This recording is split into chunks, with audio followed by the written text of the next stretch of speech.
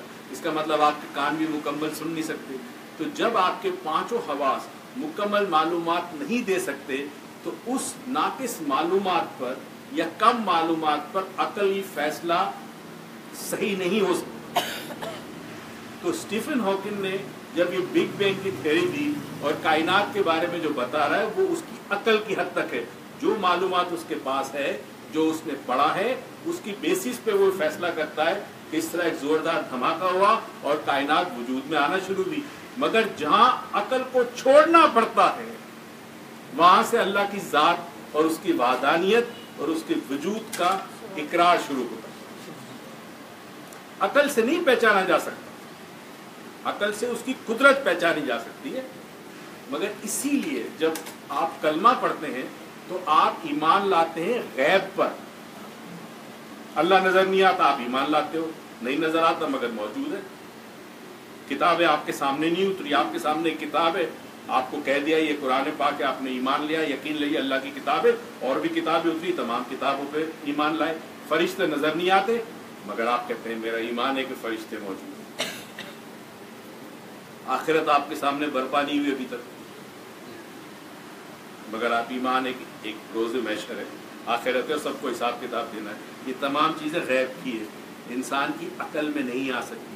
مگر کچھ لوگ ایمان لاتے ہیں اللہ تعالیٰ کے وجود کی نشانیاں دیکھ کر اور وہ کہتے ہیں نہیں یہ ہے, کوئی ریزن ہے, یہ کیسے ہو سکتا ہے کہ یہ اس طرح اور یہ اس طرح ہو. تو وہ پھر قدرت کو دیکھ کر ایمان لاتے کہ کوئی نہ کوئی خالق تو ہوگا. آپ سوچیں پہلا زندگی جو وجود میں آئی ہے دنیا میں وہ ایک سیل سے آئی ہے, ایک سیل سے. چلے اس کو چھوڑے.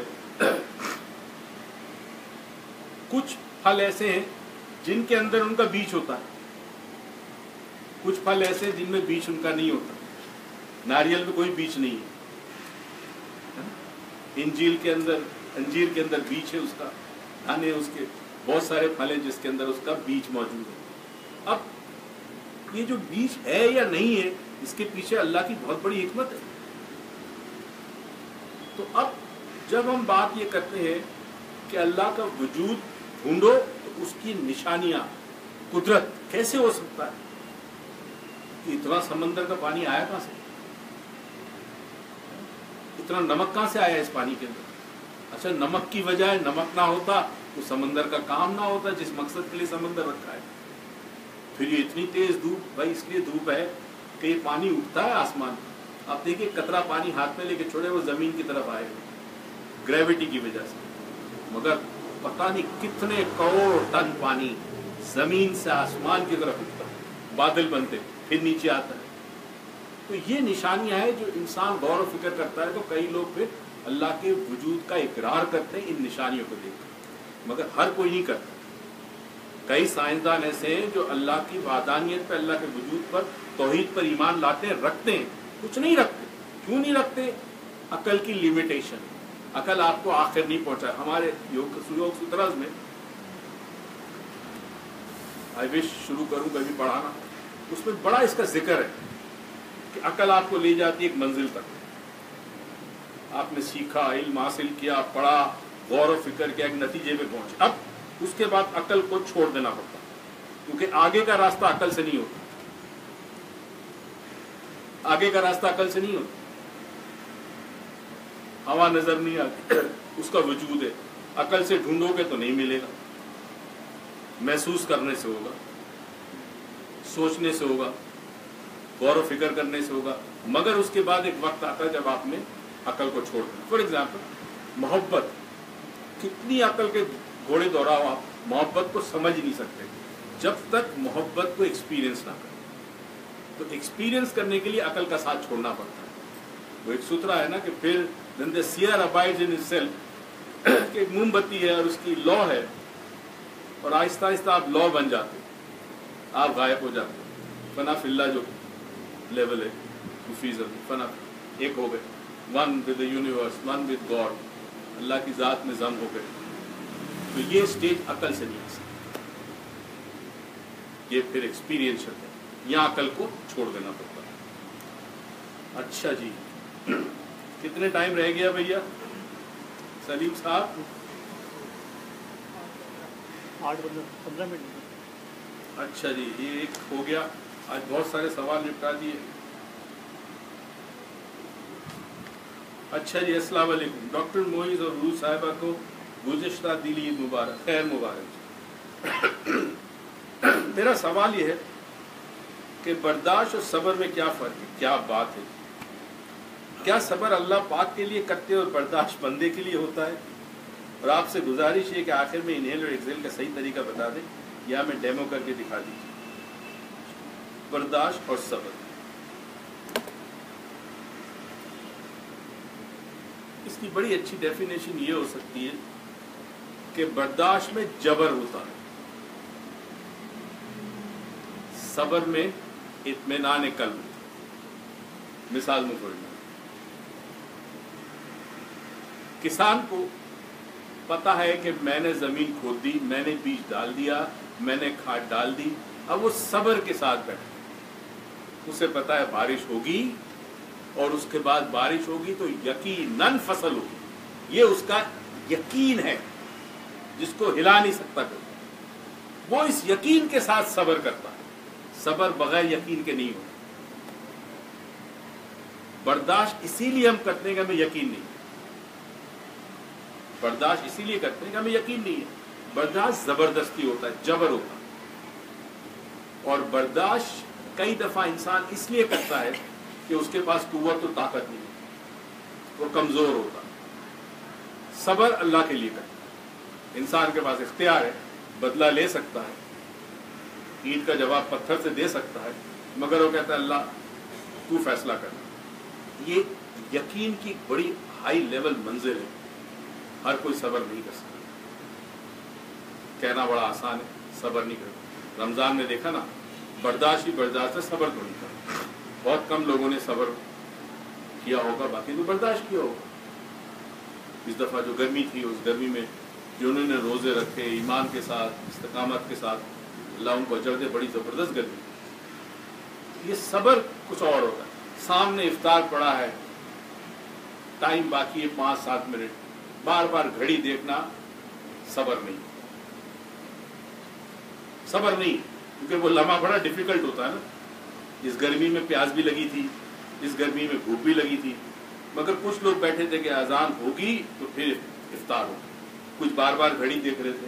اچھا دیکھو تو صحیح، وہ کسی نے کہا نا کہ وہ ایک پٹھان نے پہلی دفعہ روزہ رکھا، اب دوپہر کو روزہ کھا لگا اس کو.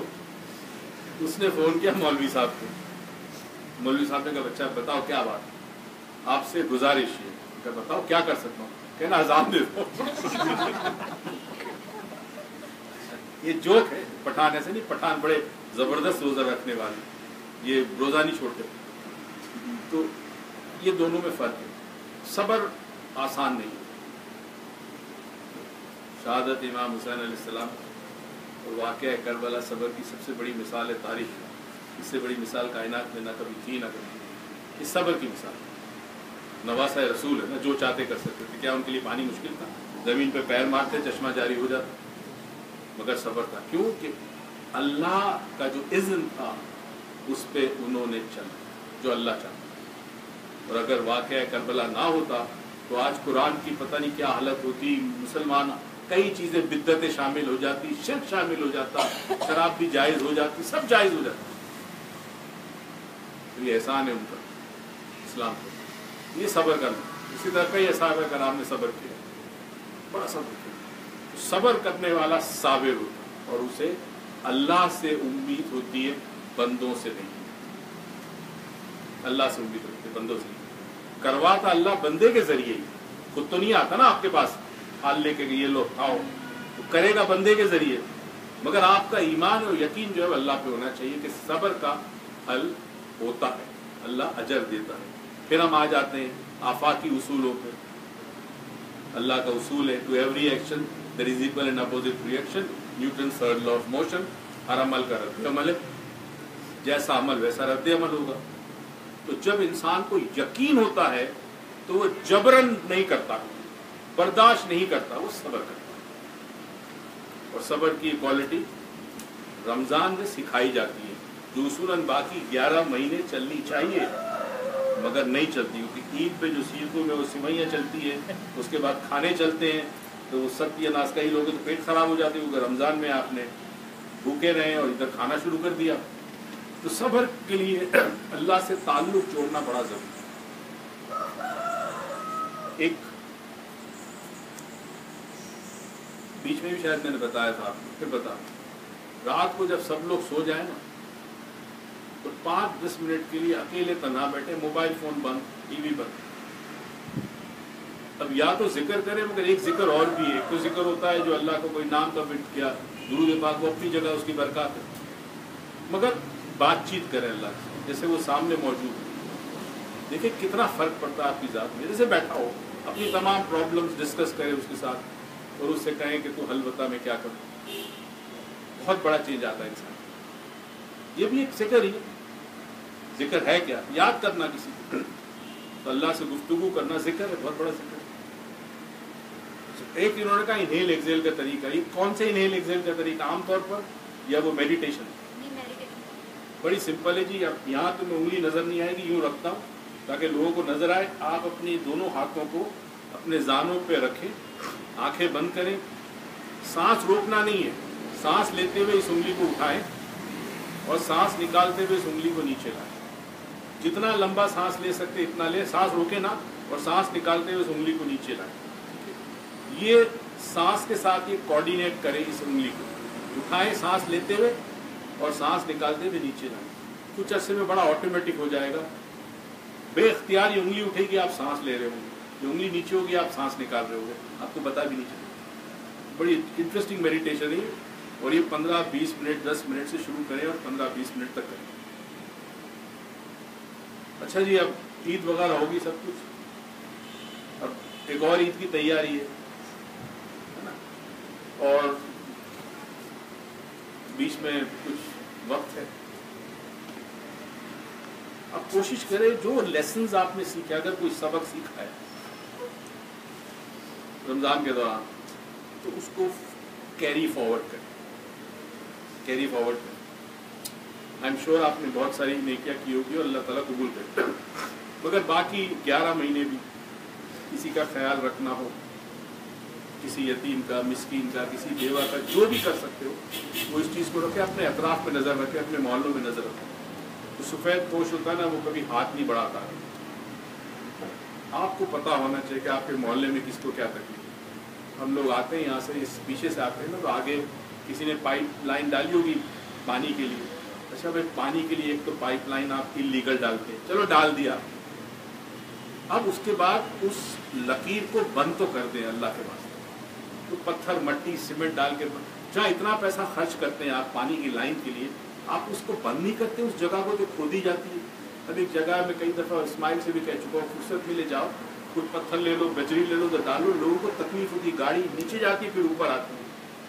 یہ چھوٹے چھوٹے کام بڑے معنی خیز ہوتے ہیں.